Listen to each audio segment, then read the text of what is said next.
رد على التليفون يا حاج. اشد السيفون؟ رد على التليفون يا حاج. يا بنتي رد على التليفون. الو.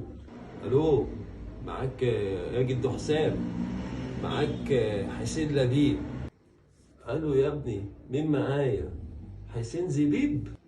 حسين زبيب مين يا حاج؟ اسمي حسين لبيب. هو انا يا مش رمضان يا حاج؟ عايز ايه يا كابتن يا حسين يا لبيب؟ عايزك يا جد حسام تكلم لي الكابتن بيبو. اكلم مين؟ الكابتن زيزو؟ كابتن زيزو ايه يا حاج؟ كابتن زيزو ده عندنا في نادي الزمالك يا حاج، دي كانت مكالمه سودا. بقول لك تكلم لنا الكابتن بيبو.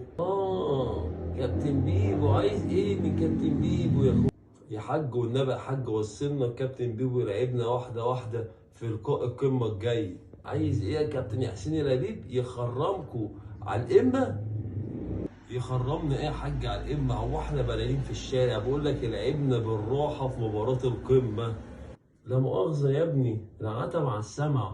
مباراه القمه، مباراه الاهلي والزمالك. حاضر هكلمهولك حاضر. النبي يا جد حسام قول له بالله عليك ما ينزلش بن شرقي في اول المباراه. ما ينزلش مين؟ ما ينزلش بن فخري في اول الترام. مين يا حاج؟ بقول لك بن شرقي. بن شرقي ما تخلوش ينزله في اول المباراه. سامعني يا عم الحاج؟ ايوه لاعب بن شرقي، اللاعب المغربي. طب عايز حاجه تانية قولها له؟